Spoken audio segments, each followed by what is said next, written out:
Hey everybody, this is Marian Cowagowan. And this is David Owen. And this is You Show Me Yours, the podcast where a married couple talks about the movies and TV that they loved before the first date.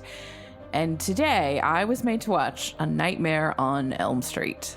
That's right, because it's the Halloween Spooktacular, the lightning crash, werewolf howl, all that, right? Don't say first annual. We talked about it. I didn't say first annual. Good. I'm just reminding you. This may not, if you keep, this may not last for another year. Yes, the horror classic. Yes, this is our 4-episode October. Yes, it's gonna be a slog. Not just for us.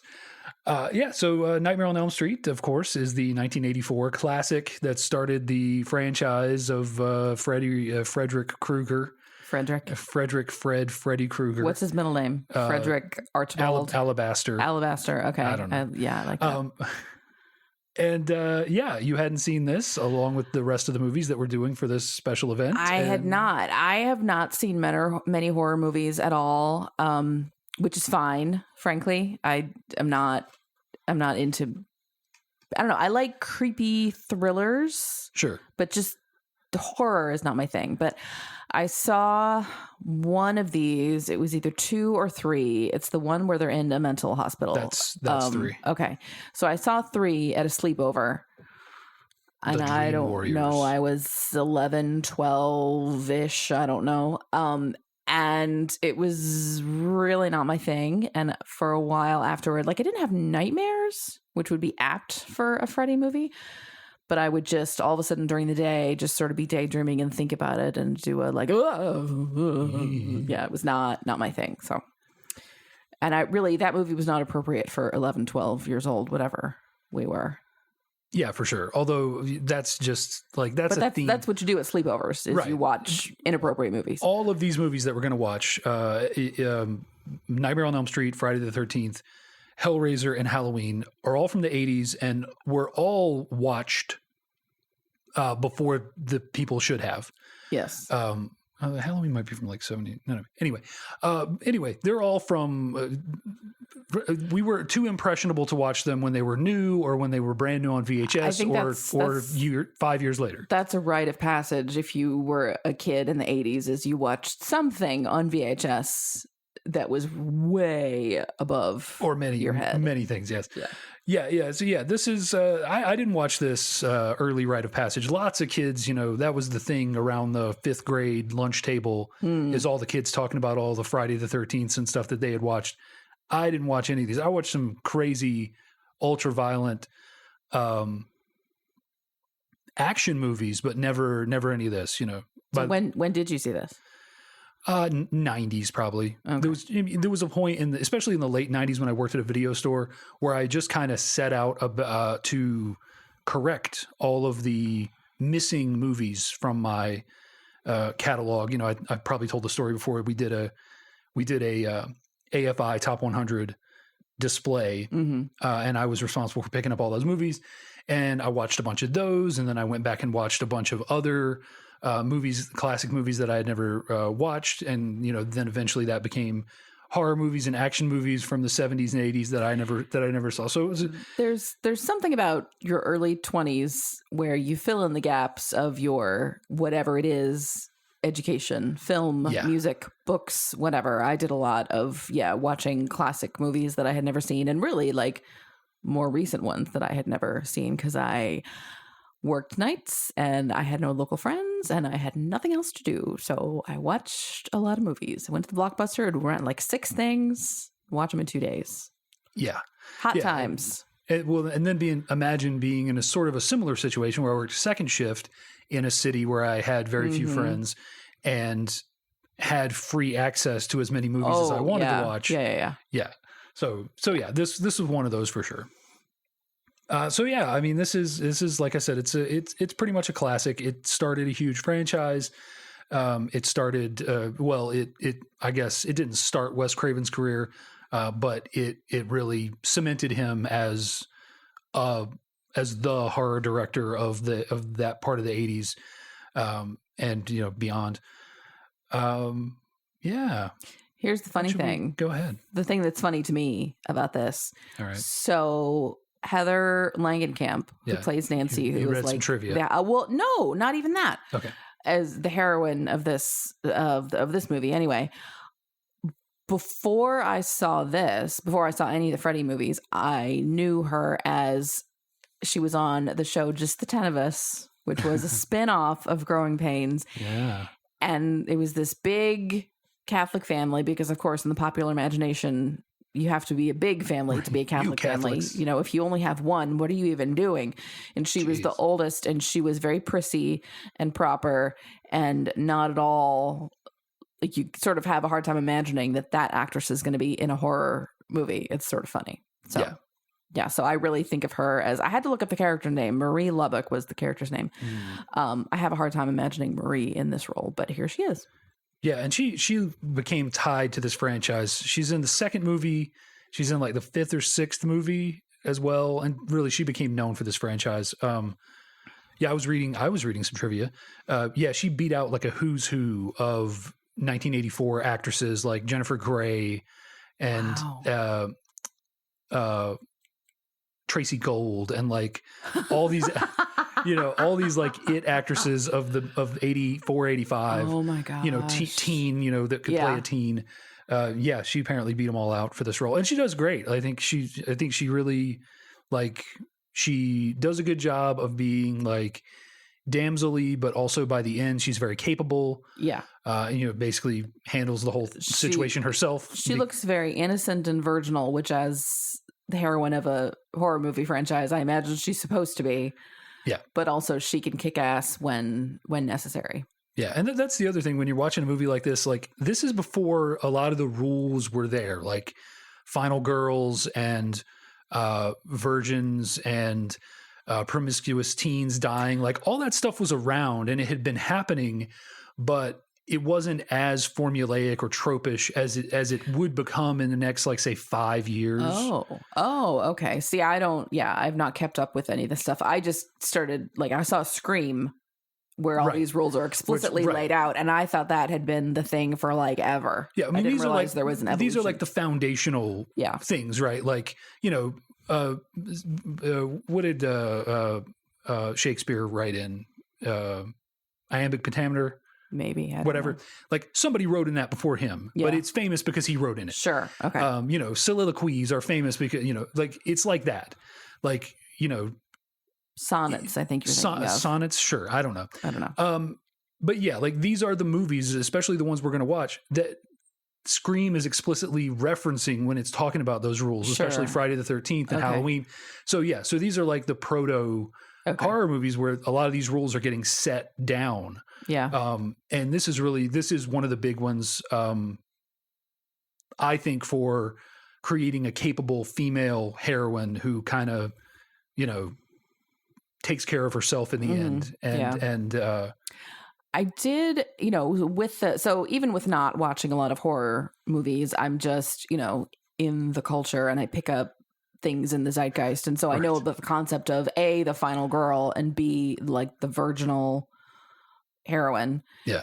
And I did clock that there was a point when the first two to be killed are clearly boning. Oh, right. Yeah.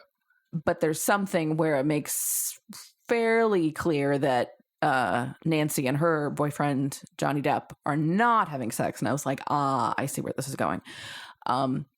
But there's a point late in the movie where she's changing her clothes and she turns her back to the camera and takes off her shirt and there's no bra and you see her bare back. And then that's it. There's no other, there's not even like side boob or hip bone, or she's never in a swimsuit or I don't think we see her in her underwear or anything. And I was like, wow, if you did this today, she might be a virgin, this character, but she would not be innocent at all. So there'd be some gratuitous TNA. Yes. Yeah, it was so quaint, kind of. Like, I think of the 80s as anything goes in movies because, Porky's and Animal House was earlier, but a lot of stuff that was not appropriate for kids in movies that kids were going to see. And then we have the VHS falls into the hands of the fifth graders when it's time for the sleepover. Like there was a lot of blurring of the lines of what kids were able to see, and a lot of sex in the general view. Oh yeah. But here we are in something that I think of as primed for sex, and there's not a lot there. It's sort of blowing me off my curve here. That's not a phrase. Blowing me off my curve. I don't know. It's that popular Scandinavian phrase. Right. The Finns have a word for that. It's blowing me off my curve. Gnurkaflugen. It's a little. I'm taken aback a little bit by it because it doesn't fit with my idea of 80s films. It's more restrained than you might think it would be, and certainly more than it would be if this were made today. Well, and it's more restrained than a lot of its contemporaries. Like, in fact, it's far more restrained than Wes Craven's previous movie, which features some things that let's not talk about. Okay, I don't even... The Hills Have Eyes, I believe. Oh, well, that's on a whole other level from what I know. It is coming from him. It's surprisingly restrained, and also coming from the genre that it was in, because even by then, overly explicit sex was pretty much the norm for this teen horror genre that was emerging. So there's a ton of stuff I'd like to talk about this movie just in general, because this is kind of our one chance to talk about the Freddyverse, as it were.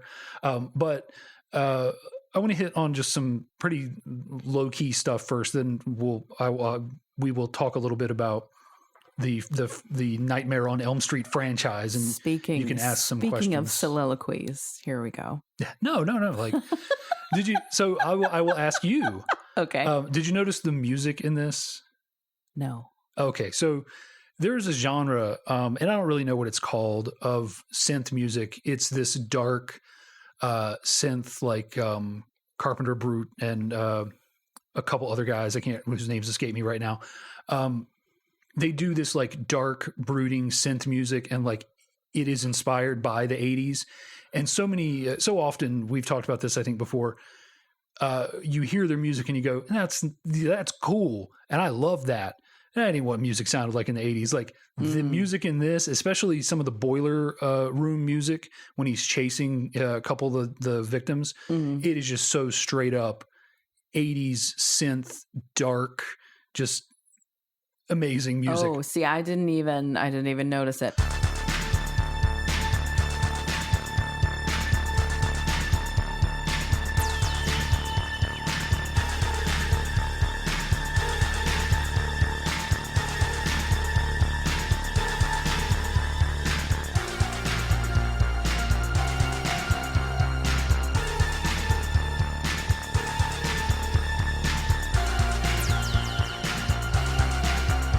But when I think of like horror movie 80s music, it's more dun, dun, dun, dun, dun, dun, dun, dun, dun, which I know is from some movie.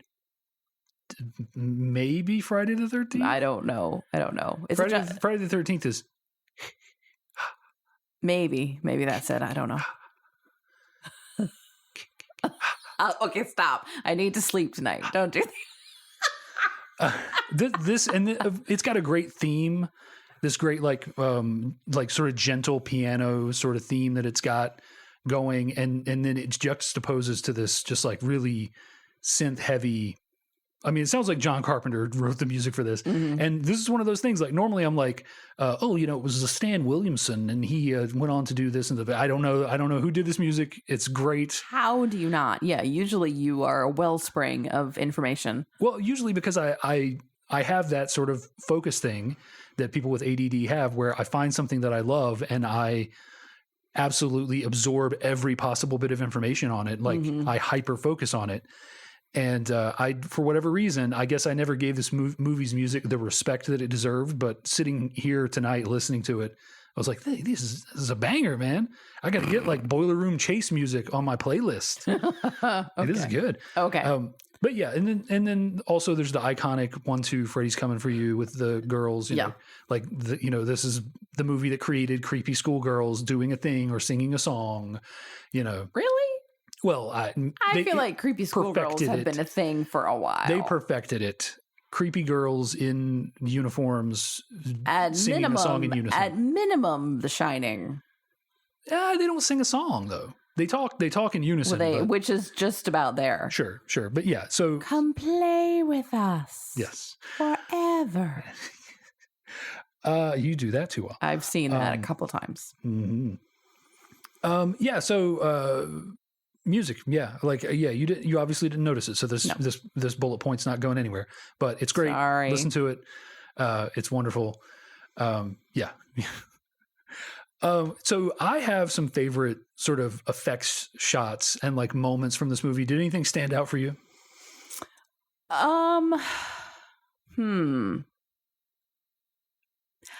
I was impressed at the shots they did where it's similar to Fight Club, where you see Edward Norton and Brad Pitt fighting, and then at some point later you see what a normal person would see, which is Edward Norton fighting nobody himself. Yeah. So same thing, except they did it 15 years earlier with 15 years earlier technology, and yet it didn't look. It wasn't like, oh, there's a wire there and a wire there and a wire there, and it was all. Oh yeah, totally.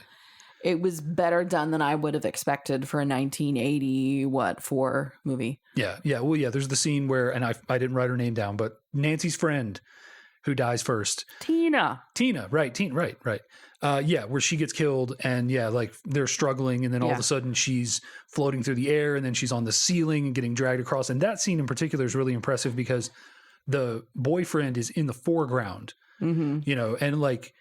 The person who's can't watched do it with models or anything, right? The person, the part of my brain that's seen a lot of special effects behind the scenes is like, okay, they've got this room on like a gimbal and it's turning, and that's how she's like sliding down the wall and then across the ceiling, because now the ceiling is the floor because this whole room rotated, but the boyfriend's in the foreground. Yeah. Like, that's just, and it doesn't look like he's green screen or blue screened in. Stuff like that, super impressive. I think there are effects that don't hold up, but the visual that they're going for is like it's become horror icon. Like when he extends his arms out really long. Yeah. Like that doesn't look as good as I remember. No, but just that was clearly like an accordion. Right. You just it's just like guys with like, fishing line pulling like accordion arms out or some crap, whatever it was.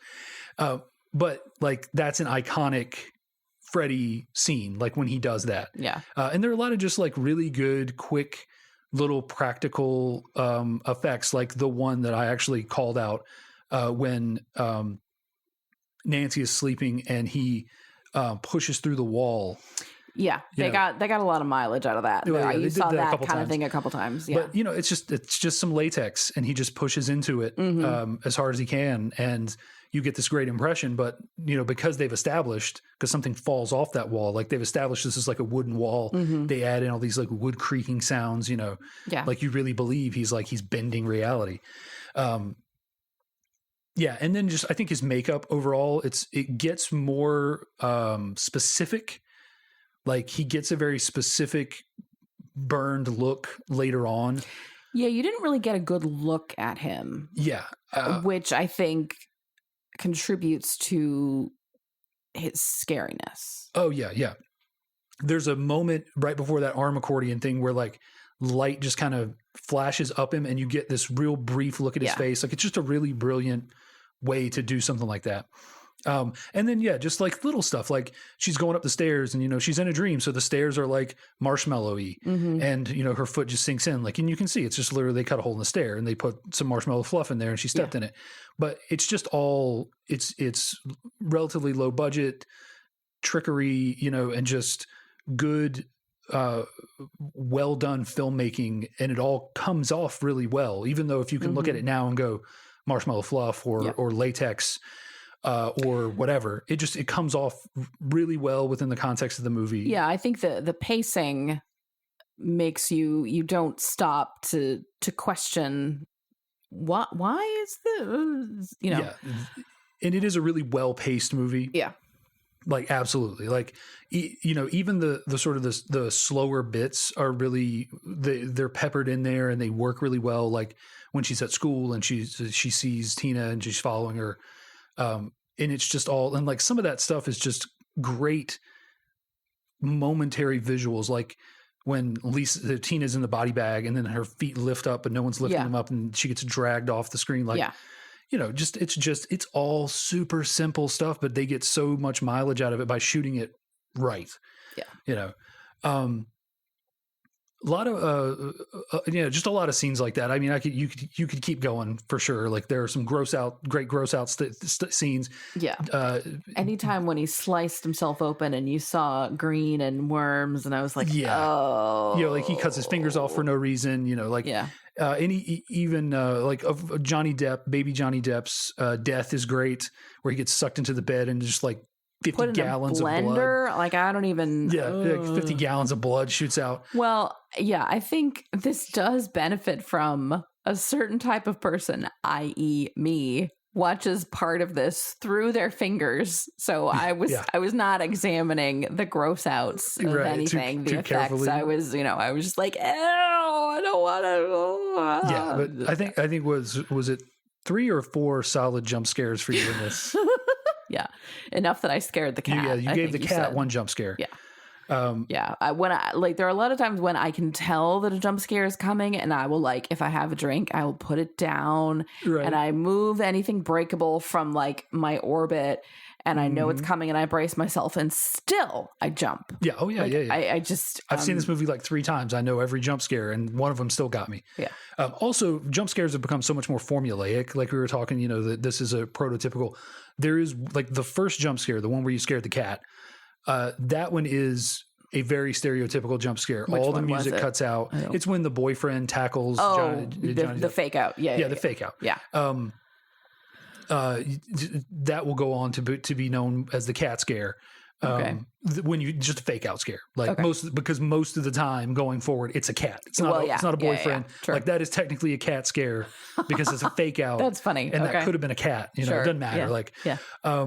So, I knew that was coming, and that was much more stereotypical. That one was, they pulled all the sound down. It's just crickets chirping in the background, and then boom, and they've got him lined up. He's just previously looking right at where the guy is. Then he turns around and goes, nobody's there. Yes. When there's a lot of framing where you're like, okay, something's going to come. Something's going to come. Like when someone's, facing out and they're looking right at the edge of the camera, and there's a lot of space behind them. And you're like, what's going to come? Yep.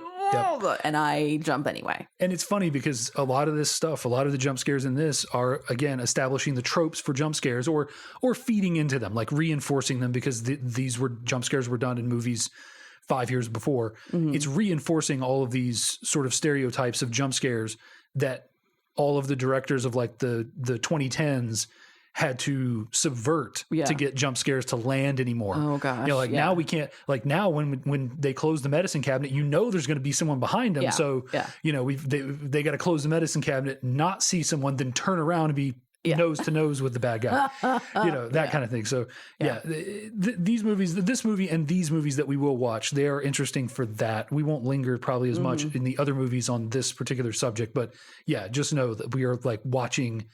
And Scream especially is a good example. Like we are watching the movies over these next 4 weeks that Scream is almost specifically referencing. I feel like after this, then we need to go watch Scream. Right. And I will. It's similar to, I saw Spaceballs before I saw any of the Star Wars movies. Yeah. So now when I watch anything Star Wars, I'm like, oh, that's okay. That now I get it. Now I get a joke that someone told me 20 years ago. Right. Yeah. So now I know where these came from. Yes. I thought it was funny then, and now I know why it's funny. Yeah. Here's a question. Yeah. Which street is Elm Street? Yeah. I don't know. Because the first killing takes place at Tina's house, which is across town. And then the next one is in the jail. And the rest are on Nancy and Glenn's street. So presumably they live on Elm Street, but I don't know. I guess they live on, Is that ever on Elm Street? I feel like in another movie, there's like a sign of, here's Elm Street. Oh yeah. Eventually, there's a sign. This is probably good a time as any to get into that wider franchise. Like you said, you've seen 3, which is the one where the kids figure out they can use their dream powers to hurt Freddy in the dream. All I remember from that is his knife fingers turn into hypodermic needles. Yes. And somebody he gives somebody a drug overdose. Yeah. Oh yeah. And then Yeah, so there's the second one, I believe, is just a kind of a rehash, I think, if I remember correctly. Yeah, and then you got the Dream Warriors, and then you got the fourth one, which is the one where the first 5 minutes of the movie is just him killing all the Dream Warriors. And then it gets blurry from there. The most meta one that they do is I believe it's the New Nightmare, which stars Heather Langenkamp and Wes Craven as Heather Langenkamp and Wes Craven. Oh boy. It is 1995 or whatever, and it's the 25th or whatever anniversary, 15th, whatever it is. It's some anniversary, I think, of Freddy, and they are doing like talk shows, and Robert Englund is in it. And there's as himself, yeah, as Robert Englund. Oh, geez. And there's all this, so meta, tongue in cheek. Yeah, but I will say at the time, like, yeah, adaptation didn't exist, and like all of these movies that were super meta didn't exist. So it was pretty mind blowing to be like, oh, they're making a movie about the fact that this movie was a movie. When did Scream was 97? So this was pre that even. I want to say that Scream might have been how he got New Nightmare made, so we could have been talking about 98, 90. Okay, 99. I don't know. I don't know the timeline. Okay, but yeah, I mean, effectively, they're like Scream was meta for horror movies in general. This was literally the people that starred in the movie, coming. Yeah, sure. And he was the plots of these. Like Freddy's somehow coming to life, but it's not, I think it's not Freddy. It's a demon who likes the guise of Freddy. There's this whole, like, the mythology of this is so scattered because I think the first couple movies, maybe Wes Craven's involved, then he's not. I think New Nightmare specifically, they show, no, it's not New Nightmare. It's Final Nightmare. I don't know. One of them. There's a, Freddy's dead. It might be. They show his dad and who's abusive to him, and it's Alice Cooper for some reason. And his dad's abusive. And they paint him, in this whole sort of redemption arc for Freddy Krueger. Are you kidding me? Like sort of a little bit.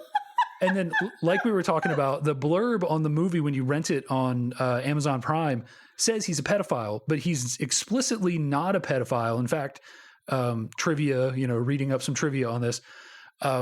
They explicitly made him a child murderer because at the time there had been some cases in Florida, in California, and they didn't want it to seem like they were cashing in on that. Oh. And to my memory, I can't remember if he ever becomes that in the run of the series. He definitely is in the remake.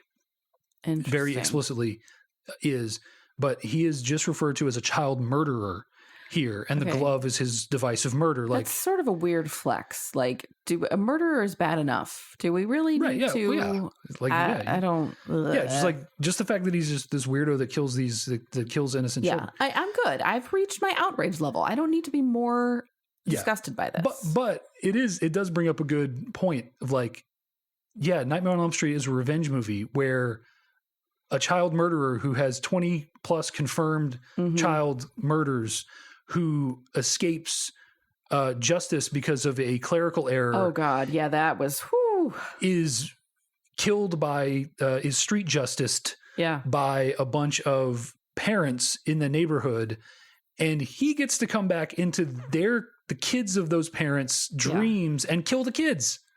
Yeah, like what? What is this? Because I need to take a modern lens on everything. I was thinking, what was happening in the 80s? Oh, we were fighting in Afghanistan against the Soviets. And then 2 decades later, some bad stuff comes from Afghanistan, and 2 decades later, and it's a little, the whole idea of the sins of the fathers revisited upon the children is sitting heavy with me here. That's all. I'm not going to try to, because I don't feel like interrogating that too much. Yeah, but you don't want to break out your perfectly well-informed and balanced geopolitical strategy here. Besides which, who knows what's going to happen by the time this comes out. So I could be, So throughout the franchise, Freddy is magical and he's a demon. He is wrongfully accused. I think at some point he's the bastard son of a nun. At some point, whose father is Satan or a demon or something. Like, it goes all over the place. And I don't know if you noticed here, but like he's kind of got a bit of a like grinny sort of wit in this, but the stereotype of Freddy is of this like Joker-esque, like, ha, I'm gonna kill you kind of guy. Yeah. And I think I remember that from the third one. And by the third movie, for sure, he is, I think it's the second movie or the third movie where he somehow comes into the real world and he's at a pool party and he's like making all kinds of puns and stuff. And and that just becomes his thing. Like his thing becomes puns. Like he's all about puns and wackiness. And you don't watch Rick and Morty, but there is a version of this on Rick and Morty. His name is Terry. And his whole thing is he just says bitch a lot. Because in the later movies, that was Freddy's thing. He'd be like, I'm going to cut you, bitch. Looks like some sort of legally safe knockoff of an 80s horror character with miniature swords for fingers instead of knives. I'm Scary Terry. You can run, but you can't hide, bitch. And so Scary Terry and at the end of everything just says bitch. And he just has this real like gravelly voice. I'll show you Scary Terry sometime. But yeah, it's pretty, but that's one of the starkest things when you watch this movie is like, he's not this jokester character that he becomes. And despite what we just talked about, that this movie is literally about a murderer, child murderer being allowed to get cosmic dream revenge on his murderers. He is still just like, he is a bad guy. Yeah. And he's like the things that he does are like intimidation. Like when he cuts his own fingers off. Yeah. Like it's not as jokey. It's more of like, I'm trying to scare the crap out of you. I did think it was interesting when, so in the sort of the climax, Nancy turns around so she can't see him. Yeah. And says something like, you don't have any power over me, taking blah, blah, blah, blah, And I thought, oh, well, what he really wants is to scare people. Right. And more that like the killing is just the icing on the cake, and if he can't scare you, then he can't do anything. Absolutely. And that later becomes a much more explicit thing that is much more explicitly stated aspect of his character, which sort of retroactively explains his shenanigans. Like if he's just a dream murderer, just freaking murder people in their dreams. Like don't play with them and toy with them. But it very explicitly becomes he needs them terrified. When he kills them, he needs them afraid. And that's why he cuts his fingers off and cuts his chest and does the arm thing and does all the crazy stuff. Like he needs them in that state when he kills them. Even though some of his kills are like Rod, the boyfriend. I mean, like he hangs him in his sleep and Rod wakes up for a minute and is terrified, but then he's dead. So some of them I'm like, the terror. Well, and at this point, that's, his MO is just all of these people that he kills are children of the people that killed him. So, and I think the other thing is too, I suppose he throws this out the window with Glenn, but there is some aspect of plausible deniability because you have this girl saying it's a dream killer that you all of these adults know that they killed. When Rod it looks like he hung himself. Yeah. And it looks like Rod, who is Switchblade Rod, cut up his girlfriend. By the time you get to Glenn and he's getting sucked into a hole in the bed and then Cuisinarted up onto the roof of the house. Yeah. No way that there's no way, right? Like, there's nothing but supernatural. But that actually brings up a good question. When is it a dream? Yeah. When is it a dream and when isn't it a dream? By the end, I was thoroughly confused as to what was a dream and what was not. Right. So there's a ton of theories on this. Some people will keep it a little more in line with kind of what the movie sort of shows you, that it's a dream from the point that she goes to sleep, sets the traps and goes to sleep. Some people kind of take that at face value, that she never wakes up with the alarm. She never pulls him out of the dream. That's a dream the whole time. Other people are like, kind of what the movie implies at the end, the whole thing was a dream. because at the end, all of her friends who got killed are all alive. Yeah. So, the word go from the very beginning of the movie, the whole thing is a dream. Of course, it's still a dream at the end of the movie. Yeah. And I don't remember how or if the second movie addresses that at all. But yeah, essentially it is, like pretty much the whole thing is a dream, So right? this was the 80s version of Inception. Kind of, yeah. I mean, there's some Inception. And the other thing is like you get these subtle clues, right? Like especially in the climax, Freddy is interacting with the real world in a way that he can't. As far as the rules we've been told, like when he calls and says, "I'm your boyfriend now," and licks her face with his phone tongue. Yeah, he can't do that. She's got to be asleep right there because he doesn't have the power to affect the world. When he turns the mom into a skeleton and she descends into bed hell or whatever the hell happens to her, that's got to still be a dream. Obviously, they get in the Freddy car and the convertible has the Freddy stripes. That's got to still be a dream. Like it's got to still be a dream. The whole thing. And I'm actually kind of anxious, wanting now to watch the second one and see like, did they address this at all? Because I really don't remember. The second one is like the second Halloween and the second one of this and the second Nightmare on Elm Street actually, or the second Friday the 13th. Sorry, they all like they're a blank. Like someone erased them, like an erased VHS tape. Like I just don't remember. Like Hellraiser 2, got it. No, I know that one. Okay. But like for whatever reason, I can't remember the follow-up to this. I can't remember. The only thing I remember about Friday the 13th 2 is that in the second movie, he wears a burlap sack on his head with a single eye hole. Why? To hide his hideous face. Okay. And I can't really remember the second Halloween other than I'm pretty sure it takes place in a hospital right after the events of the first one, but I don't remember anything about it. It's kind of crazy. Like, but yeah, so it is interesting to kind of, spitball theory, like when is it a dream? When isn't it a dream? Is it a dream the whole time? The whole movie is a dream.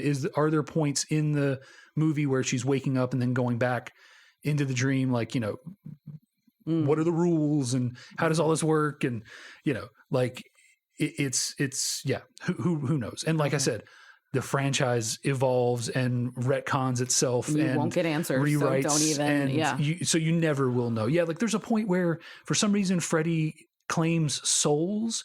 And so when he pulls his sweater up, he has all these little faces on his chest. And then like, there's one movie where somehow somebody saves some of them, I think. Like, Well, here's a question. So when at one point, Nancy steals his hat and brings it back from her dream. Yeah. And it's got his name written on it on the inside. Yeah. That, who knows? Maybe this says more about me than anything else. That seemed to me like a rather childlike adult, we'll say, without any diagnoses. Sure. We wrote his name on all his stuff because he can't keep track of his things and, and if he's been abused at some point, then maybe it's that, but like, he was hit on the head and he was never right again. And like, is there any of that in there? Like if you talk about a redemption arc, oh, I'm sure. This person was abused by somebody and then was never behaved properly after that. And then he did this thing and he, I can totally see that as a thing. I'm sure at some point, because he becomes the star of the franchise. Mm-hmm. So at a certain point they did some like character rehabilitation on him. Mm-hmm. So yeah, like I'm sure there's some stuff, like I said, there's the whole like nun, mother, angel, demon, abusive father, like, there's all these arcs. Sure. Let's blame the nuns. Sure. Well, of course. and then at some point he fights Jason Voorhees. Sure. Cause why not? Sure. Cause why not? Yeah. So it's all over the place. And there, I think there's a YouTube channel somewhere that has like figured out the continuity. I'm sure there's a 2.5 hour video on somebody's YouTube channel where they have meticulously figured this out. Yes. We are not going to do it in like the 10 minutes that we might have left in this podcast. No. The less I think about Freddy and his anything, the better. I'm good. Yes. I'm good. I don't need any more.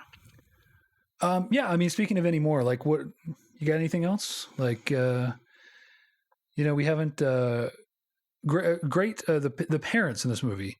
I was thinking, Nancy's mom reminds me of who was the mom in Fright Night? I can't. Billy. Oh, right. Yeah.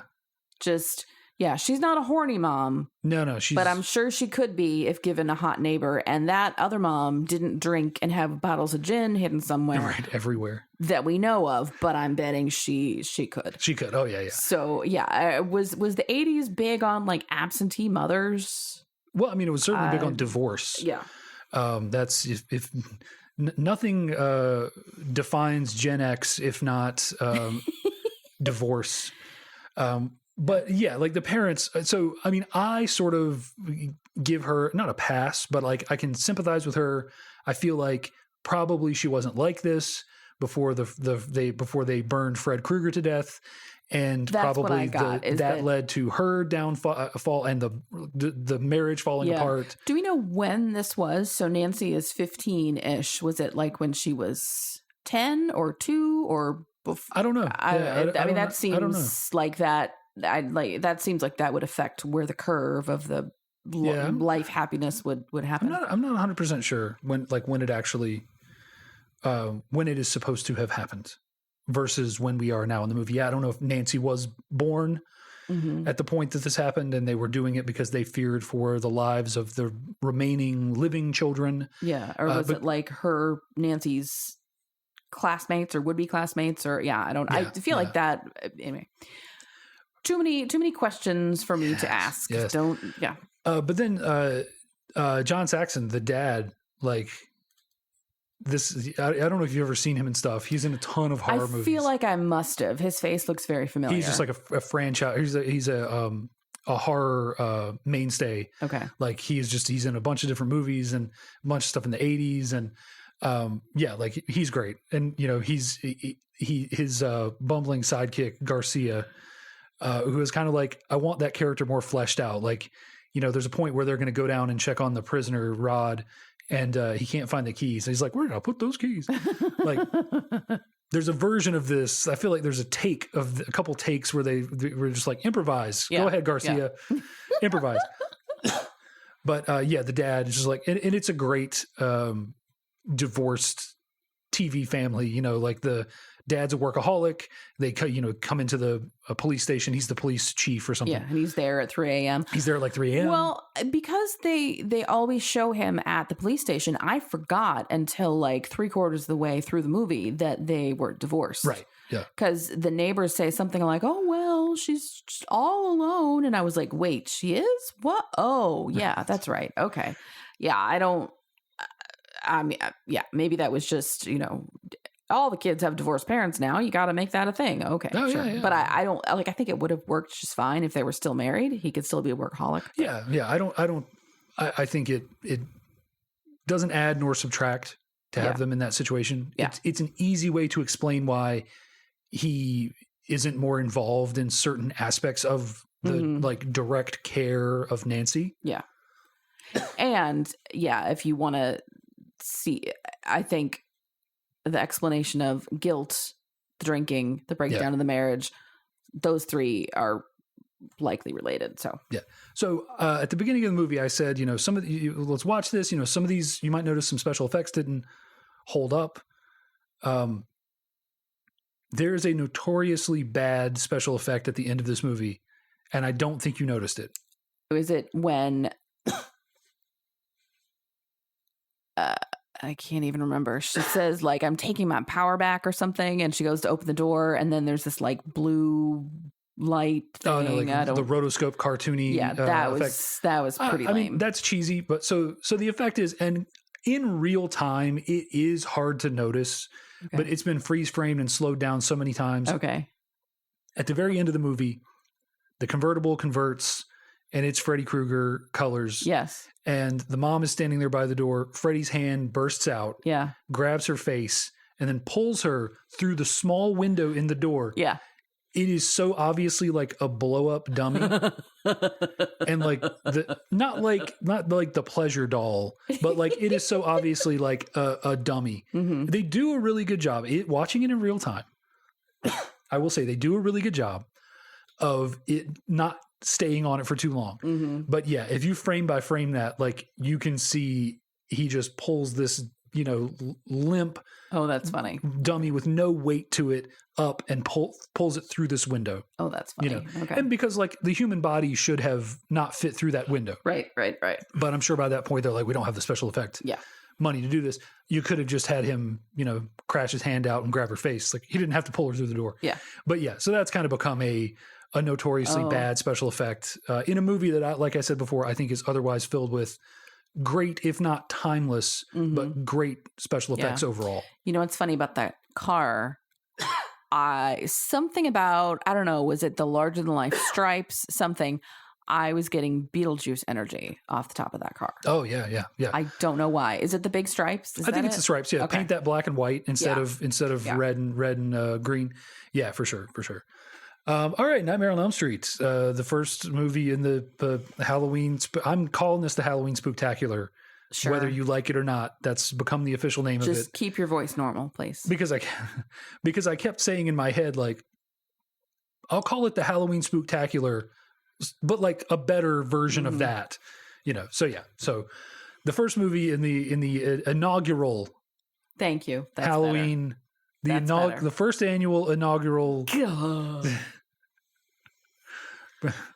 debut. I can't turn my editor brain off. I have to tell you all the time. So any final thoughts on Friday the 13th? No. Nightmare on Elm Street. I'm glad that we don't live on Elm Street. There was actually an Elm Street in my neighborhood growing up, and that did not help with my post movie viewing. And I swear there's feelings. I swear there's a trivia on this that's like it wasn't always Elm Street. Like it was Elm Street changed at the last minute or something. Like I just can't remember it. But I mean, I think if you haven't seen this movie, goodness, what are you doing? Go watch it. Even if you're 10 or 12. First of all, why are you listening to this podcast? No, not if you're 10 or 12. No, go. Like I'm bringing our kid down right now to watch it. Oh my Lord. He already doesn't sleep well. Yeah. Good luck with that. Maybe we'll wait till tomorrow. It's a 48-hour rental, so I'll show it to him at about noon tomorrow. Sure. Yeah. Hey, I was traumatized by ultra-violent rated R movies when I was around his age. So don't you want better for your child? Good enough for me. It's good enough for him. All right. Next time, going to be Friday the 13th. Yep. So do that outro thing that you do. It's been so long since we recorded an episode. I forgot all about it. Yeah, we went on vacation. Yeah, I know.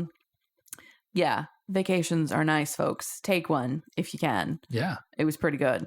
But anyway, in the meantime, we would love to know what you think about this movie, the second one, the third one, the fifth one, the 10th one. I don't know how many there are, but tell us what you think of the franchise. When did you first see any Nightmare on Elm Street properties? Were you traumatized? Was it at a sleepover? It probably was. Tell us all about it. You can write to us. We're at either Twitter or you can email us. Our handle for both Twitter or our email address is YSMY Podcast, YSMY for You Show Me Yours at either Twitter or gmail.com. And in October, we have new episodes every single week. Our Spooktacular is making us double up on the production. So you can get a new episode a week from today. We are on most of your major podcast providers, specifically Apple Podcasts and Spotify. And while you're there, we would love it if you would rate, review, and subscribe. That makes us feel loved, and it guarantees that you will get the newest one no matter what schedule we're on. It'll just be downloaded right there. Right there. Exactly. We have listeners on 6 continents now. Dave makes fun of me because I keep track of this. I'm very happy. But yeah, so it's wonderful. Join them, won't you? And listen to us regularly. I'm not going to say that all those listeners are regular listeners, but they could be. And you can be too. So check us out in a week. And typically we're on an every other week schedule, but this time it's once a week for October. So tune in next time for we're talking about Friday the 13th. And thanks for listening. Don't let the bed bugs bite. Bye. Bye.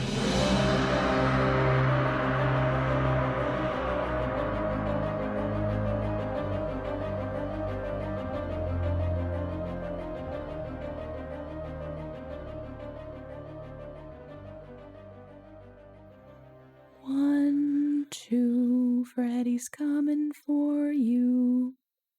I'm not singing the rest. Bye.